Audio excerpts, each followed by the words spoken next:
Students, आज हम Cannizzaro अभिक्रिया पढ़ेंगे। इसके पहले हम पढ़ चुके थे एल्डोल संघनन। एल्डोल संघनन वे एल्डिहाइड और कीटोन देते थे जिनमें अल्फा हाइड्रोजन होता था। ठीक है, एल्डोल संघनन वे एल्डिहाइड और कीटोन देते थे जिनमें अल्फा हाइड्रोजन होता है, जबकि यहाँ उल्टा है। यहाँ वे एल्डिहाइड और कीटोन कैनिजारो अभिक्रिया देते हैं जिनमें अल्फा हाइड्रोजन ना हो। ऐसा एल्डिहाइड और कीटोन, ऐसा CHO या एंड ऐसा कीटोन, ठीक है, ऐसा एल्डिहाइड और ऐसा कीटोन जिसमें अल्फा हाइड्रोजन ना हो, वे एल्डिहाइड और कीटोन कैनिजारो अभिक्रिया देते हैं। और इसमें होता क्या है कि मान लो हमने एल्डिहाइड ले लिया कोई, तो यहाँ पर क्या होता है कि एक एल्डिहाइड का अणु जो होता है उसका हो जाता है ऑक्सीडेशन। क्या हो जाता है? ऑक्सीडेशन। और किस में बदल जाता है? कार्बोक्सिलिक एसिड में। और एक एल्डिहाइड के अणु का हो जाता है रिडक्शन, और क्या बनता है? एल्कोहल। ठीक है, तो कैनिजारो अभिक्रिया वे एल्डिहाइड और कीटोन देते हैं जिनमें अल्फा हाइड्रोजन ना हो। और एल्डिहाइड के दो अणु हम लेते हैं, तो एक एल्डिहाइड का ऑक्सीकरण होता है और एक एल्डिहाइड का रिडक्शन होता है। जब एल्डिहाइड का ऑक्सीकरण होता है तो कार्बोक्सिलिक अम्ल बनते हैं, और जब एल्डिहाइड का अपचयन होता है तो एल्कोहल बनते हैं। एक ही अभिक्रिया में एक ही प्रोडक्ट का ऑक्सीडेशन और रिडक्शन दोनों हो रहा है। तो इस प्रकार की अभिक्रियाओं को हम असमानुपाती अभिक्रियाएं भी कहते हैं। असमानुपात अभिक्रिया। असमानुपात मतलब क्या है कि एल्डिहाइड है और इसी दो अणु हैं, इसी एल्डिहाइड का क्या हो रहा है? इसी एल्डिहाइड से कार्बोक्सिलिक बन रहा है और इसी से क्या बन रहा है? एल्कोहल। तो इसी एल्डिहाइड का ऑक्सीकरण हो रहा है और इसी एल्डिहाइड का क्या हो रहा है? रिडक्शन। तो ऐसी अभिक्रिया जिसमें एक ही कंपाउंड का ऑक्सीकरण भी हो रहा हो, रिडक्शन भी हो रहा हो, इनको हम असमानुपात अभिक्रिया कहते हैं। तो ये तो एक अलग से बात थी, असमानुपात अभिक्रियाएं, कि ऐसा असमानुपात अभिक्रियाएं वे अभिक्रियाएं होती हैं जिनमें एक ही पदार्थ का ऑक्सीकरण भी हो रहा होता है उसी अभिक्रिया में, और उसी अभिक्रिया में उस पदार्थ का रिडक्शन भी हो रहा होता है। तो ये अलग बात बता दी। अब हम आते हैं अपने मेन टॉपिक पर कि कैनिजारो अभिक्रिया एल्डिहाइड और कीटोन देते हैं, वे एल्डिहाइड और कीटोन देते हैं जिनमें अल्फा हाइड्रोजन ना हो। और होता क्या है? इसमें ऑक्सीकरण भी होता है और रिडक्शन भी होता है। जब एल्डिहाइड का ऑक्सीकरण होगा तो कार्बोक्सिलिक एसिड, और जब एल्डिहाइड का अपचयन होगा तो एल्कोहल। अब यहाँ चलो, अब हम एक एग्जाम्पल ले लेते हैं। यहाँ पर HCHO, ये एल्डिहाइड लिया, तो ये फंक्शनल ग्रुप है। इसके बगल में कोई अल्फा कार्बन है? नहीं। तो कोई अल्फा हाइड्रोजन है? नहीं। तो ये एक ऐसा एल्डिहाइड है जिसमें अल्फा हाइड्रोजन नहीं है। तो इस एल्डिहाइड के हम ले लेते हैं, ये दो अम्ल ले लेते हैं, ये फॉर्मेल्डिहाइड है, और इसकी अभिक्रिया हम किससे करा देते हैं? कॉन्सेंट्रेट KOH से, और करते हैं इसको गर्म। तो क्या होगा? एक एल्डिहाइड किसमें बदल जाएगा? कार्बोक्सिलिक में, तो बन जाएगा HCOH। और एक ये वाला इसका हो गया, ये क्या हो गया? ऑक्सीडेशन। और ये क्या बन गया?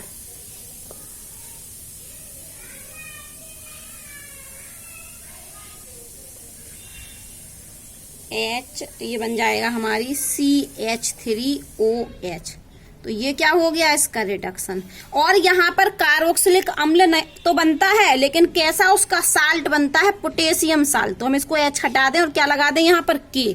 ये कार्बोक्सिलिक अम्ल का पोटेशियम साल्ट बनता है। ये अब यहाँ से देख लीजिए, ये हमने फॉर्मेल्डिहाइड के दो अणु लिए थे, ये और ये, किससे अभिक्रिया करा दी? सांद्र KOH से गर्म किया। तो ये वाला फॉर्मेल्डिहाइड किसमें बदल गया? एल्कोहल में। मतलब इसका क्या हुआ? ये अपचयन हो। ये वाला एल्डिहाइड किसमें बदल गया? कार्बोक्सिलिक अम्ल में, HCOO के पोटेशियम लवण बनाया। अब यहाँ देख लीजिए, हमने बेंजिल्डिहाइड लिए, कितने अणु लिए? 2।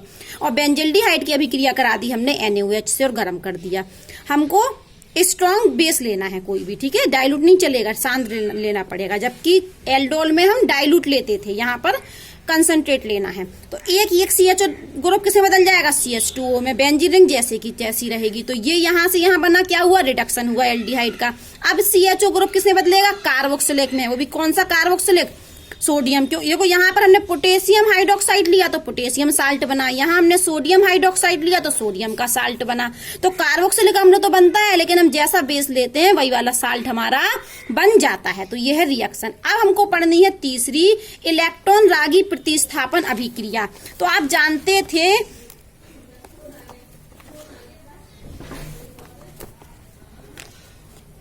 इलेक्ट्रॉन रागी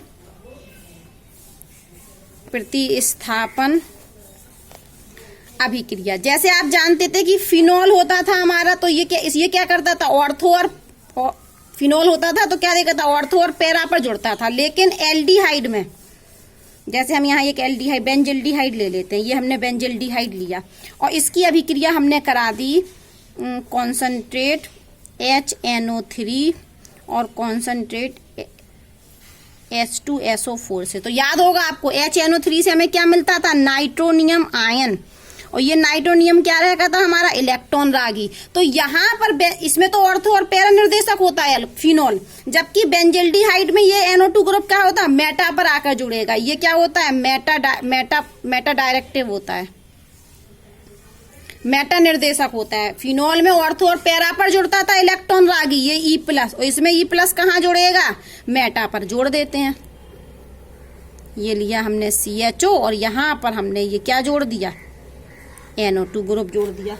मान लो हम एक और ले लेते हैं, हमने ये फिर से क्या लिया, बेंजल्डिहाइड, और बेंजल्डिहाइड की अभिक्रिया हमने करा दी Cl2 से FeCl3 की उपस्थिति में। तो क्या होगा, यहां से हमें मिलेगा Cl+, जो कि क्या होगा, इलेक्ट्रोफाइल। ये इलेक्ट्रोफाइल कहां जाके जुड़ेगा, मेटा पर जोड़ देते हैं। ये CHO और ये यहाँ पर Cl जुड़ गया। तो बेंजल्डिहाइड में जो इलेक्ट्रॉन रागी अभिक्रियाएं होती हैं वो कहाँ होती हैं, मेटा पोजीशन पर होती हैं। अब हम पढ़ने वाले हैं, आपको ये किताब से पढ़ लेना है, एल्डिहाइड और कीटोन के उपयोग। अब हम पढ़ने वाले हैं कार्बोक्सिलिक समूह की नामकरण। किसका नामकरण, COOH कार्बोक्सिलिक एसिड का नामकरण। तो आप जानते होंगे कि जैसे अल्कोहल के लिए ऑल जोड़ते हैं, एल्डिहाइड के लिए अल जोड़ते हैं, तो कार्बोक्सिलिक के लिए सफिक्स क्या जोड़ते हैं, सफिक्स क्या जोड़ते हैं, ओइक एसिड। क्या जोड़ते हैं, ओइक एसिड। और नियम वही है कि सबसे पहले हम लंबी श्रृंखला चुनते हैं तो मूल नाम दे देते हैं। यदि 1 कार्बन होगा तो मेथ, 2 कार्बन होंगे तो एथ, 3 कार्बन होंगे तो प्रोप, है ना, लंबी श्रृंखला चुनते हैं। और CHOH ग्रुप को नंबरिंग कहाँ से देते हैं, जहां से इस ग्रुप को कम अंक मिले, और इसके लिए सफिक्स हम ओइक एसिड जोड़ते हैं। तो अब हम यहाँ अपना शुरू करते हैं, क्या, नामकरण। तो सबसे पहले हम यहाँ एक लेते हैं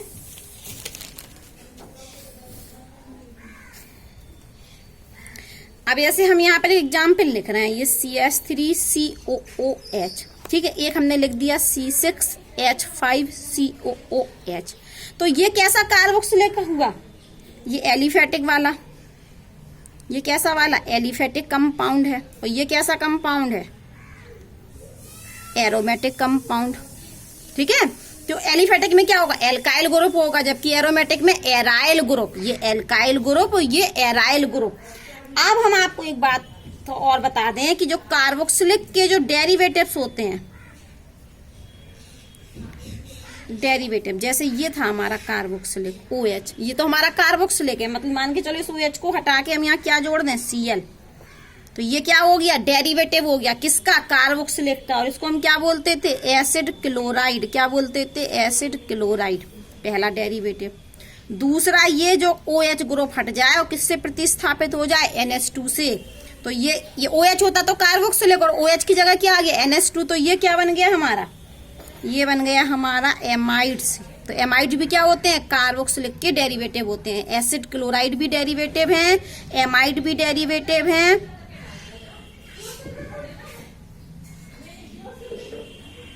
यहाँ R जोड़ दिया, OH की जगह क्या जोड़ दिया, R। तो ये क्या हुआ, एस्टर। अब हम क्या ले लें, एक और ले लें, ये C डबल बॉन्ड O, और ये पूरा ये वाला यहाँ पूरा इतना बड़ा ग्रुप लग रहा है, ये O और R। तो ये हमारा क्या है, एसिड,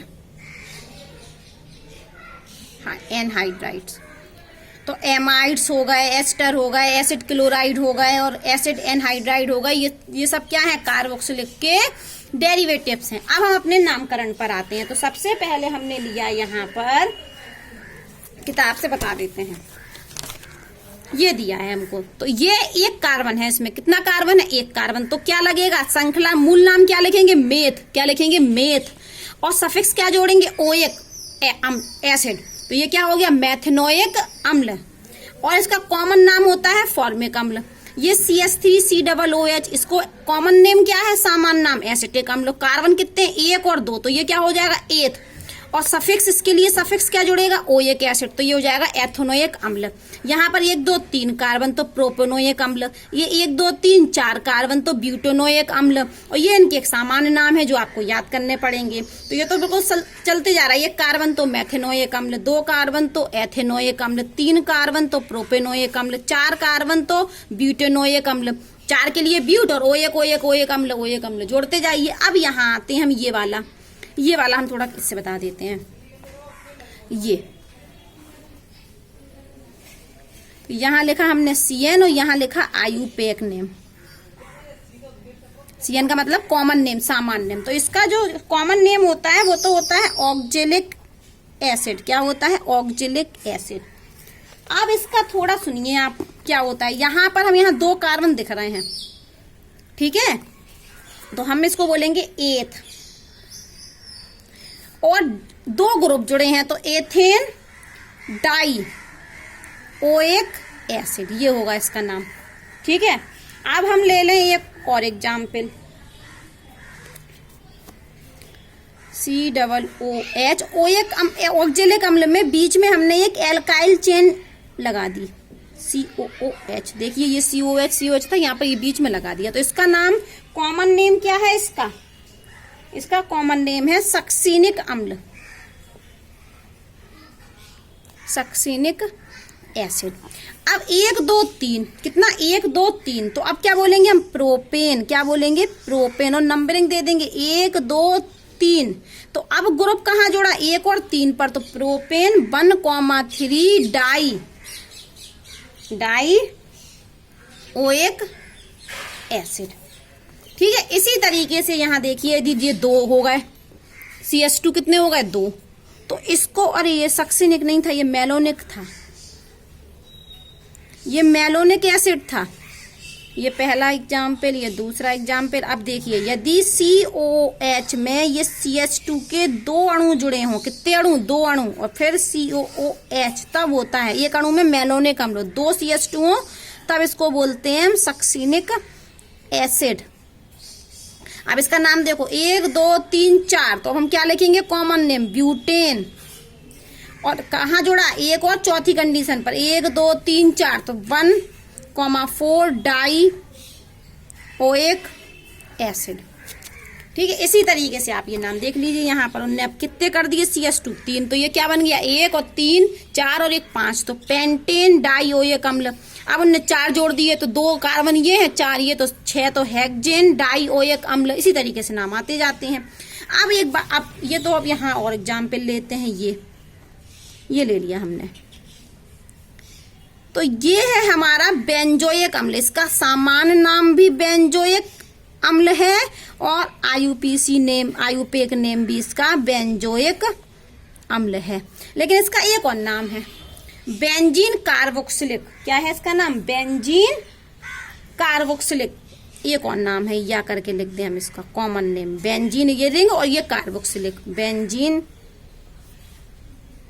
कार्बोक्सिलिक एसिड, ठीक है। अब आप जानते हो कि जब कार्बन, ये COH का, ये कार्बोक्सिलिक ग्रुप का, जब कार्बन किस में आए, हमारा काउंटिंग में आए, तब तो हम ओएक अम्ल जोड़ते हैं। जब इस कार्बन को हम काउंटिंग में ना लें, तो हम इसके लिए सफिक्स ओएक नहीं लगाते हैं। देखो कहीं ओएक नहीं लगा, क्या लगा देते हैं, कार्बोक्सिलिक एसिड। अब 1 2 एग्जाम्पल और देख लेते हैं अभी हम। ये देखिए, ये बेंजीन रिंग और 2 अगल बगल के कार्बन पर 2 COH ग्रुप जुड़े हैं, तो ये तो है, इसका सामान्य नाम तो है हमारा थैलिक एसिड, थैलिक है, पीएच साइलेंट है। और वैसा इसका जो IUPAC नाम है तो बेंजीन, और 1,2 और इन कार्बन को हमने उसमें लिया काउंटिंग में नहीं, काउंटिंग में नहीं आ रहा है बेटा, यही आ रही पूरी बेंजीन, ये काउंटिंग में नहीं आ रहा है। काउंटिंग में आते ही तो हम लगाते OH, लेकिन ये C और C काउंटिंग में नहीं है, तो हम इसका IUPAC नाम लिखेंगे बेंजीन। फिर लिखेंगे 1,2 और डाई लगाएंगे, OH नहीं लगाएंगे। देखो बेंजीन यहाँ देखो हम लगा देते थे डाई OH अम्ल, क्योंकि ये COH क्या आ रहे थे कार्बन काउंटिंग में, लेकिन ये कार्बन काउंटिंग में नहीं आ रहे हैं, तो बेंजीन डाई कार्बोक्सिलिक एसिड। ठीक है, तो ये हो गया हमारा नामकरण। अब हम पढ़ते हैं थोड़ा सा स्ट्रक्चर। क्या पढ़ते हैं? स्ट्रक्चर। किसका स्ट्रक्चर पढ़ रहे हैं? कार्बोक्सिलिक का। तो जैसे कार्बोनिल ग्रुप होता है ना प्लेनर, वैसे ही कार्बोक्सिलिक भी होता है। ये एक वैलेंसी ये, और ये जुड़ा होता है हमारा OH, और ये क्या होते हैं हमारे एक तल में होते हैं। और यहाँ पर ये वाला कोण भी 120, ये वाला कोण भी 120 और ये वाला कोण भी 120, और आकृति एक तल में होती है प्लेनर, और कोण कितने होते हैं? 120। ये कोण कितना होता है? 120 डिग्री। अब होता क्या है कि ये इस ऑक्सीजन के पास होते हैं लोन पेयर, जो कहाँ शिफ्ट हो जाएंगे? यहाँ। तो ये यहाँ शिफ्ट होंगे, तो ये पाई इलेक्ट्रॉन कहाँ होंगे? यहाँ शिफ्ट। तो क्या बनाएगा? अनुनाद संरचना। अनुनाद संरचना में क्या बनाएगा देख लेते हैं। ये C का C, ये वैलेंसी निकाल दियो, यहाँ से डबल बॉन्ड होगा, शिफ्ट पाई इलेक्ट्रॉन होगा, शिफ्ट, तो इस पर आ गया माइनस चार्ज, और यहाँ पर लग गया हमारा डबल बॉन्ड, और ये O पर प्लस, और ये H। तो ये क्या बना दी हमने? अनुनाद संरचना। अब आप देखिए, ये देखो कार्बन का कार्बन, वैलेंसी की वैलेंसी, ये यहाँ शिफ्ट हो गए, तो डबल बॉन्ड की जगह क्या लग गया? सिंगल बॉन्ड, और ये इलेक्ट्रॉन कहाँ आ गए? O पर, और ये लोन पेयर के इलेक्ट्रॉन कहाँ शिफ्ट हो गए? यहाँ। तो यहाँ सिंगल बॉन्ड था, तो यहाँ क्या आ गया? डबल बॉन्ड, और O पर क्या आ गया? पॉजिटिव साइन, और H का H जुड़ा है। अब यदि हम कार्बोनिल का याद करें, यदि ये कार्बोनिल ग्रुप की स्ट्रक्चर, तो यहाँ पर इस पर O पर माइनस चार्ज और इस पर C पर पार्शली पॉजिटिव चार्ज होता था। किसकी बात कर रही है? कार्बोनिल की। लेकिन यहाँ कार्बन पर पॉजिटिव चार्ज आया? नहीं आया। इसी वजह से जो कार्बोक्सिलिक अम्ल का कार्बन होता है वो कम इलेक्ट्रॉन रागी होता है। एक नियम है कि कार्बोनिल ग्रुप का कार्बन तो ज्यादा इलेक्ट्रॉन रागी होता है, कार्बोनिल ग्रुप का कार्बन ज्यादा इलेक्ट्रॉन रागी होता है, क्योंकि उस पर पॉजिटिव चार्ज आता है, जबकि यहाँ पर पॉजिटिव चार्ज इस कार्बन पर नहीं आ रहा। ये किसका कार्बन है? कार्बोक्सिलिक अम्ल का। तो कार्बोक्सिलिक अम्ल के कार्बन जो होता है वो कार्बोनिल ग्रुप के कार्बन की अपेक्षा में कम इलेक्ट्रॉन रागी होता है, और ये बहुत इंपॉर्टेंट बात है, यहाँ से देख लीजिए। कार्बोक्सिलिक समूह में, कार्बोक्सिलिक कार्बन में सभी आबंध एक तल में होते हैं, एक तल में होते हैं मान लिया, और एक दूसरे से 120 का कोण बनाते हैं। फिर लिखा है कि कार्बोक्सिलिक कार्बन, कौन सा कार्बन? कार्बोक्सिलिक कार्बन, ये वाला कार्बन, ये वाला कार्बन, इस कार्बन की बात हो रही है, ठीक है। कार्बोक्सिलिक कार्बन जो होता है वो कार्बोनिल कार्बन के अनुनादी संरचनाओं के कारण, इन अनुनादी संरचनाओं के कारण कम इलेक्ट्रॉन रागी होता है, जबकि कार्बोनिल समूह का कार्बन ज्यादा इलेक्ट्रॉन रागी होता है, जबकि कार्बोक्सिलिक अम्ल का कार्बन कम इलेक्ट्रॉन रागी होता है। अब हम पढ़ेंगे नेक्स्ट वीडियो में कार्बोक्सिलिक अम्ल बनाने की विधियां।